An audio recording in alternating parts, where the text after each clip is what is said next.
Welcome back to Empowered. I'm Elizabeth Namofsky. Today's topic is breaking boundaries and empower women leaders. So Andrea, fear. Yeah. So many women are afraid of making a decision, whether it's work, whether it's friendship, whether it's a relationship. You know, you and I were talking during the commercial break, and I've had people say to me, I want what you have. Well, if you want what I have, you're going to have to make some decisions, and they're hard decisions to get to that. So how do we navigate fear? Yeah. That's a great question. And it's unique for each of us. And one of the things that I talk to with women that I work with is understanding for them what it's costing them to stay where they are today. That could look a number of different things. It could be mental health. It could be financial. It could be purpose in their life. It could be, there's so many things that it could be costing them. And so when we work through what that looks like, we also recognize that what's on the other side of that fear, if they, navigate through it, is much more meaningful, much more rewarding, much more impactful and purposeful in life than staying where you are today. And that is usually enough in and of itself for them to be able to say, how? Okay, let me imagine what that looks like, and let me start, and let me take steps to do it and find the courage to do it. So how do you help women find the leverage in their voices, especially in environments where they feel that they are unheard? Because this question comes up so often, and I ask it often enough on different episodes.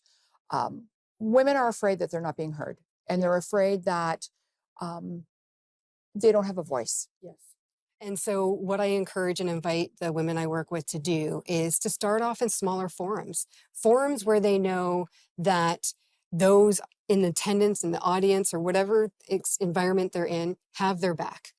They'll be supporters of them, advocates for them. They'll be able to share feedback, straight goods. Okay, Elizabeth, this is how you showed up, type of thing.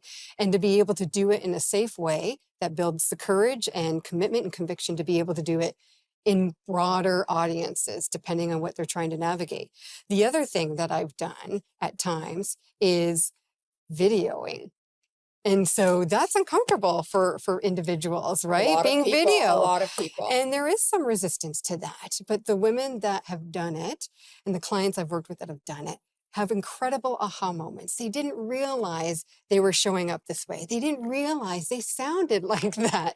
And while it's uncomfortable to do, they have, greater conviction in moving forward with, okay, I'm going to do this now, and I'm going to test this out, but doing it in a way that's still authentic to them, because they want to be true to themselves, and though they should, they'll be able to give more value and give greater gifts when they're themselves, right? It's funny too. I have a girlfriend whom I adore, and I'll say to her, okay, you're going to go network. Yes. You need to come back with 3 business cards Yeah. or 5 business cards. And she looks at me and I said, I want to see them the next day. But it's good because she's actually going out of her comfort zone, because everybody stays back. And it's like, oh, I don't feel like networking. I'm going to go home. Well, how's that going to help you? Yeah. Well, and the other thing that you shared that's important is an accountability partner. Yeah. And so she's much more likely to do it when she knows Elizabeth's going to come pick up the phone or want to see them the next time you catch up with her, right? But I like that. I like the fact that you say that there's an accountability partner. And I think that's something that people should look for and create for themselves, because it's easy for us to dismiss ourselves. I'm not feeling well today. I'm feeling tired today. I had a hard day at work. Whatever, my energy level is low.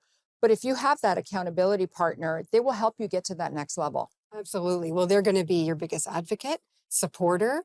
They'll catch you when you're down. They'll help you celebrate wins, right? In a safe way that allows you to keep moving forward.